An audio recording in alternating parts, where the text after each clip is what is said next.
Meu nome é Leandro Alves, sou ortopedista, membro titular da Sociedade Brasileira de Quadril. Hoje estamos aqui com o Walter, também ortopedista, para falar um pouquinho sobre artroplastia total de quadril. Tudo bem com você, Walter? Tudo bom, Leandro? Quero inicialmente agradecer e parabenizar a você e a Sociedade Brasileira de Quadril por essa iniciativa de levar para o público leigo e para as pessoas, em linguagem simples, e responder as maiores dúvidas que eles têm tido, e a gente observa isso no consultório. Walter, primeiro, eu me apresentei e falei que sou membro da Sociedade Brasileira de Quadril. O que é essa sociedade? O que é a Sociedade Brasileira de Quadril, Walter? Bom, a Sociedade Brasileira de Quadril, ela congrega diversos especialistas na área de quadril. Então, para você ser um especialista de quadril, você tem que, depois de se formar em medicina, realizar 3 anos de residência em ortopedia, a qual, no final, você prestará uma prova para obter o título de especialista em ortopedia. A partir daí, você vai ter um estágio de mais ou menos 1 ano, né? E no final desse estágio, você realizará uma nova prova, aí uma prova específica para quadril. Então, você vê que todos os que participam são pessoas altamente qualificadas e gabaritadas. E o principal objetivo da Sociedade Brasileira de Quadril é o desenvolvimento científico de seus associados. Então, Walter, hoje a proposta dessa nossa gravação é falar um pouquinho sobre a artroplastia total de quadril, que é a prótese de quadril e a cirurgia que o cirurgião de quadril mais comumente costuma realizar. Então, explica para a gente, primeiramente, o que é a prótese de quadril e quais são as indicações dessa cirurgia. Bom, essa é uma ótima pergunta, eu acho que a maioria dos pacientes e do público leigo gostaria de saber. A artroplastia, na verdade, é uma reconstrução da articulação. E, para isso, nós dispomos de uma prótese. O que seria uma prótese? A prótese seria como se fosse uma peça que vai substituir essa articulação. Então, nós teríamos um componente femoral e um componente acetabular que estariam integrados, formando uma junta sintética que substitui aquela que está deficiente. E quais são as principais indicações? Quando que você indica essa cirurgia para algum paciente, Walter? Bom, a principal indicação seria quando o paciente tendo uma articulação degenerada, isso acarreta na vida dele o quê? Dor, limitação e diminuição da qualidade de vida. Bom, nestes casos em que é impossível, através de um método não cirúrgico, a gente recuperar a qualidade de vida, a funcionalidade, quer dizer, ele poder fazer atividade, se locomover e retirar a dor, então, neste momento, após todo esse tratamento, é indicado a artroplastia de quadril.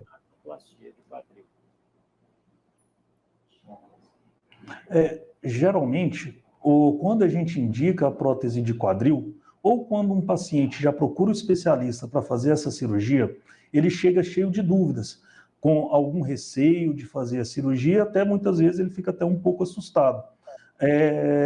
O que você diz para o paciente para tentar tranquilizá-lo e acalmá-lo em relação à cirurgia? Sendo que a gente sempre indica também naqueles pacientes que estão com muita dor, aquele paciente que já tem uma perda da sua qualidade de vida. E como que você, então, consegue convencê-lo e como que você explica em relação à satisfação do resultado final dessa cirurgia? Entendi. Uma excelente pergunta. Os pacientes, eles costumam vir, obviamente, bastante relutantes e com muitas dúvidas, afinal, eles já estão se preparando para uma cirurgia. Então, eles gostariam de saber sobre a segurança. Bom, o que podemos dizer sobre a cirurgia de prótese de quadril? É uma cirurgia bastante segura e bastante eficiente. Tanto é que a revista Lancet, o que seria a revista Lancet? É a revista, acho que número 1 em qualidade científica no mundo, ela acabou designando a prótese de quadril como a cirurgia do século. Por que a cirurgia do século? Porque eles levaram em consideração alguns aspectos, tais como durabilidade da cirurgia, reprodutibilidade, segurança, qualidade de vida, prognóstico favorável, baixa taxa de complicação e grau de satisfação dos pacientes. Então, a gente consegue perceber que trata-se de um procedimento bastante seguro. Então, eu costumo dizer para os pacientes, olha, é uma cirurgia realmente, mas é uma cirurgia que, se nós compararmos com outras, ela é bastante efetiva e bastante segura. Podemos dizer que as taxas de complicações, afinal, toda cirurgia, ela tem algum grau de complicação. Podemos dizer que as taxas de complicações da artroplastia são bastante baixas, girando em torno de 1 a 2%, o que é bastante razoável, né? Outra dúvida que o pessoal sempre pergunta é em relação à anestesia. Qual tipo de anestesia? Se a anestesia é segura, se vai ser anestesia geral, se vai ser aquela anestesia que dá agulhadinha na coluna, e qual que é, então, assim, geralmente a escolha da anestesia para se fazer uma prótese de quadril? Bom, assim como as próteses evoluíram bastante, quer dizer, a tecnologia envolvida na manufatura das próteses melhoraram muito, o que ajudou muito na durabilidade. Associado a isso, nós temos também uma grande evolução do campo de vista técnico, seja do campo de vista técnico cirúrgico, seja do campo de vista da anestesia. Então, a anestesia hoje, ela melhorou bastante. E qual é a melhor anestesia? Bom, não existe a melhor anestesia. Existe a melhor indicação anestésica para aquele paciente. Então, para alguns pacientes, talvez seja necessário fazer uma anestesia geral. O que é anestesia geral? É aquela que põe para dormir. Então, o paciente, ele vai ser submetido ao procedimento cirúrgico, ele estará dormindo. Tem também a possibilidade de realizar apenas anestesia no neuroeixo com uma sedação leve. Quer dizer, em vez do paciente estar dormindo, mas assim, ele é dormindo tão profundo que ele precisa ser entubado na anestesia geral, ele vai estar num sono um pouco mais leve, isso é a sedação. Então, podemos fazer a sedação com bloqueio do neuroeixo. O que é o bloqueio do neuroeixo? É a famosa raquianestesia. E, além disso, ainda hoje, nós contamos também com os bloqueios de nervo periférico, onde o membro vai ficar suficientemente anestesiado para fazer o procedimento. A anestesia ela evoluiu tanto que até no pós-operatório hoje observamos que os pacientes eles evoluem com muito menos dor, o que diminui o uso de medicação, o que diminui a chance de complicação, mal-estar, enfim. Eu acho que isso deve responder, né? Sim. E, inclusive, nós que realizamos essa cirurgia com frequência, eu até costumo dizer para os pacientes que o grau de satisfação é tão grande e a melhora clínica da dor, né, porque a gente indica a artroplastia principalmente por causa da dor do paciente, ele já tem uma resolução dessa dor de uma maneira tão imediata que muitos já no pós-operatório, assim, no primeiro, segundo dia de pós-operatório, já até comentam que até arrependem de não ter feito a cirurgia antes pelo grau de alívio da dor que eles tiveram depois de realizado o procedimento cirúrgico.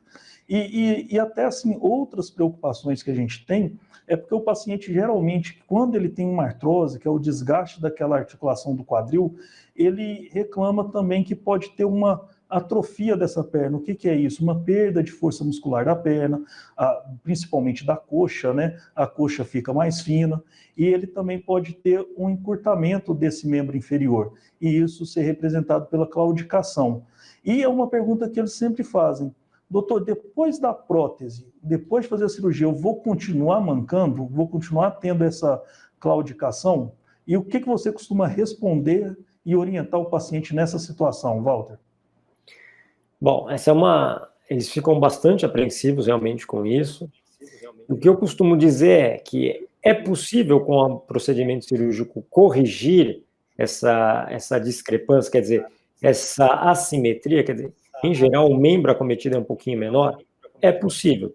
Lógico que tudo tem limite e a gente sofre ainda sobre muitas variáveis no campo cirúrgico, mas, no geral, é perfeitamente possível a gente fazer essa correção. Além disso, a gente acaba melhorando bastante a qualidade de vida, porque o paciente ele para de mancar. Obviamente, depende de bastante fisioterapia pós-operatória, mas quando a gente acerta a simetria do membro, onde um membro esquerdo e o direito ficam bem equalizados, e a gente libera essa articulação que antes ela era travada e não funcionava, e ela passa a funcionar perfeitamente, a musculatura age melhor e ele diminui aquele ato que ele tinha de mancar, de claudicar. Isso acaba sendo corrigido também. Então, eu costumo avisar os pacientes que a vantagem da cirurgia ela é um alívio imediato da dor. É como você falou, se eu soubesse que era tão boa, eu tinha operado antes. Mas associado a isso, a gente tem uma grande vantagem do ponto de vista funcional, em que a mobilidade fica livre. Além disso, a gente acaba corrigindo esse encurtamento e permite que o paciente pare de mancar. Ou seja, esteticamente fica bastante satisfatório. Muito obrigado. Eu concordo com tudo que você disse e é justamente isso que a gente observa. E eu vou até fazer uma outra pergunta, porque logo depois que a gente responde essa da claudicação, né, que é o paciente que perder essa questão de mancar, a outra pergunta é, doutor, eu vou conseguir fazer as atividades que eu fazia antes de ter esse desgaste, antes de ter essa dor no quadril, fazendo essa cirurgia? Porque quando a gente fala em qualidade de vida, o paciente também pensa em retornar a fazer aquelas coisas habituais, coisas que dava prazer para ele fazer anteriormente. E como que é essa situação? E outra, ele fica com alguma restrição em relação ao movimento ou alguma restrição de coisa que ele não pode fazer após fazer a prótese de quadril? Bom, é uma pergunta muito boa, eu vou tentar responder de 3 formas, tá? O paciente, no pós-operatório, então o paciente geralmente ele chega, doutor, vou ficar acamado após o procedimento? Então eu costumo dar um sonoro não, muito pelo contrário. A partir do momento que você opera, você tem que iniciar a atividade. Então, geralmente no dia seguinte, nós ou conseguimos deixar o paciente em pé, ou já treinamos até ele para andar. Se for possível, realizamos no mesmo dia. Tá? Para quê? Para que a recuperação seja o mais precoce possível. E ele já sai do hospital sabendo como sentar, deitar, subir escadas, descer escada, ir ao banheiro, entrar e sair do carro. Quer dizer, ele aprende todas as atividades que ele realizaria em casa e na sociedade, ele já sai do hospital sabendo. Por quê? Porque queremos que ele se movimente o máximo possível. E ao mesmo tempo que ele aprende a realizar essas atividades, ele já sabe quais os movimentos, porque existem, sim, alguns movimentos, principalmente no pós-operatório imediato, que devem ser evitados. Mas ele já sai tão habilitado que a gente fica mais tranquilo e sossegado em relação a esses movimentos que podem fazer a luxação. O que é a luxação? É o desacoplamento da prótese. Uma vez que ele aprende a realizar todas as atividades de vida diária, ele já vai estar apto e já vai estar protegido contra essa situação que pode vir a ocorrer. Seguindo nessa mesma linha ainda, em relação à prática de atividade física, você recomenda alguma prática específica e desaconselha outras? Quais seriam as mais indicadas no pós-operatório? Bom, a princípio não há restrição de prática para atividade física. O que eu costumo orientar os pacientes, principalmente os mais jovens, é que a prótese ela tem uma grande durabilidade. Então, hoje a tecnologia permitiu que essa interface entre a componente acetabular e o femoral, ele tivesse uma grande resistência e tivesse uma grande durabilidade. Mas devemos lembrar que ela é uma peça sintética. E como toda peça sintética, ela tem um tempo de vida útil, né? Então, seriam como 2 carros. Se eu tiver um carro que eu só dirijo na cidade, num asfalto bom, vou viajar, num asfalto bom, cuido do carro, troco óleo, arrumo, lavo, esse carro levo no mecânico, que seria o acompanhamento médico anual. Este carro vai durar muito mais que aquele que eu não cuido dele, eu ando só em estrada esburacada, não arrumo, não faço acompanhamento, não troco óleo, não cuido do carro, né? Então, seria mais ou menos a mesma coisa. Existem atividades que vão levar uma sobrecarga muito maior da prótese. Mas, para isso, precisa haver um completo exagero por parte do paciente. Ele tem que fazer atividades extremamente, como vou dizer, uma atividade extremamente extenuante e que leva a grande desgaste, né? Mas, no geral, não há limitação para atividade física. Eu, geralmente, aconselho ele a atividades que permitam uma vida saudável, não é? E que ele gosta de fazer. Então, gosta de andar de bicicleta? Pode andar de bicicleta. Eu gosto de nadar? Uma excelente atividade, a natação. Eu gosto de caminhar? Perfeito, é importante caminhar. Eu gosto da minha corridinha? Não tem problema. Agora, existem algumas atividades que nós ficamos um pouco receosos. Por exemplo, eu costumo ficar bastante preocupado quando ele quer fazer um vale-tudo. A gente não sabe qual vai ser onde vai parar essa perna, se vai ter trauma associado. Então, são atividades que a gente fica preocupado, mas, a princípio, para as atividades físicas normais, não há restrição. E a gente já falou aqui anteriormente, tanto eu como você, nós já falamos dos benefícios da prótese de quadril, porque melhora a dor, melhora a qualidade de vida do paciente. É uma cirurgia que você mesmo disse, foi considerada a cirurgia do século, porque poucas cirurgias da medicina têm um benefício, um grau de satisfação tão grande como a prótese de quadril. Mas só que tem algumas complicações que não são tão frequentes. E quais são as principais complicações pós-cirúrgicas de uma artroplastia total de quadril, da prótese de quadril? Bom, eu diria que teremos 3 principais complicações e algumas outras menores. A primeira, no pós-operatório imediato, é o medo de luxação, né? Que é o que eu falei, é o desacoplamento do componente acetabular com o femoral, tá? Isso geralmente acontece por movimentos exagerados ou até mesmo uma queda, um acidente, enfim. Mas hoje, com a habilidade do cirurgião, com a nossa capacidade técnica, então o posicionamento dos componentes tende a evitar bastante esse tipo de complicação. Uma outra complicação seria a trombose venosa profunda, a famosa TVP, né? Esta TVP, ela pode complicar para um tromboembolismo pulmonar, o TEP, né, que pode ser fatal. A trombose venosa profunda, ela não é uma exclusividade da prótese. Então, cirurgias de grande porte em membros inferiores no campo da ortopedia têm um certo risco para trombose. Mas hoje, nós já identificamos esta complicação e já conseguimos manejá-la de forma bastante eficaz, utilizando alguns medicamentos no pós-operatório, seja com complementação por uma prevenção mecânica, fisioterápica, né? E, por fim, a infecção. Eu acho que a infecção é uma das mais temíveis, porque ela acaba acarretando em novas cirurgias, um grau um pouquinho maior de insatisfação dos pacientes. Mas o que a gente tem hoje em dia? A gente tem uma identificação muito clara dos fatores que podem acarretar em cada uma dessas complicações. Então, eu diria que essas complicações hoje, elas se tornaram fatores de risco. E hoje, identificando esses fatores de risco, a gente pode contornar e prevê-los e tratá-los antecipadamente, evitando que isso aconteça. Existem algumas outras complicações que são mais simples, como metalose, sensibilidade ao metal, mas isso é extremamente raro. E, às vezes, algumas tendinopatias associadas ao impacto, mas isso também depende bastante do ato cirúrgico.